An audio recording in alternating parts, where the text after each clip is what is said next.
feel good, you know. Yeah, it's good to be back home again and, you know, be in your comfort zone. And this is my comfort zone, of being home with my family and friends and everyone, and sleeping in my own bed, which I've not done for like the last 4 months, 3-4 months. But it's just nice to be back home and being here around your family and being normal. You know, driving yourself, driving around, knowing where you are, the rain outside and everything. So it's just nice to be back. Yeah, I mean, firstly, congratulations on the victory. I mean, just assess your performance for us. It wasn't the best Amir Khan performance. Obviously, looking at the last 2 fights against Claudio and against Alexander, I don't think it was the best me. I think it could have been better.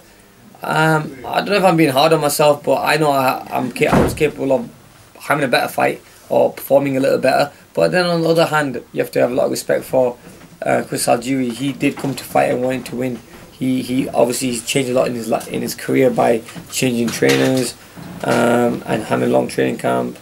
Well, training from last year on his conditioning and everything, and also you know, having that fight in his hometown. Different trainer as well. With a new trainer, I think that definitely makes a big difference. Having that new trainer definitely does. Obviously, I know how it's like. Because I've changed from trainer to trainer, but when you do have a new trainer, you want to impress. And but yeah, I have to say he did fight out of his cage that night. So he did fight. He did put in a good fight, man. He was always in front of me. I mean, we worked on a style where he's going to run. So I made one little mistake where I come into the fight very light. I come into the fight up by 153.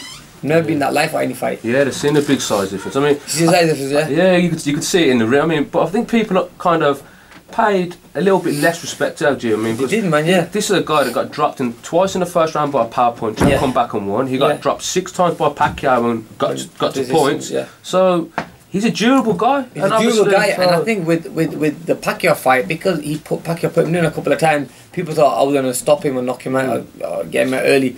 But because he probably thought, look, I better sort myself out. And me thinking as a fighter now, if that was me, I would have gone back to drawing board, changed trainers, changed the way I live, moved everything to somewhere else. That's what he did. He moved from New York to Florida, invested his money, what he made against Pacquiao, the right way, investing it in himself.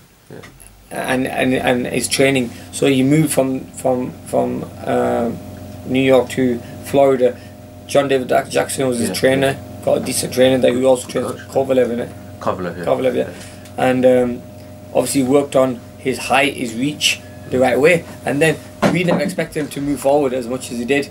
Now you never really get guys that tall moving forward as much as he did. I mean, he was come to a stage where I remember in the fight he was just winging everywhere. I mean, he had a lot of balls, you know.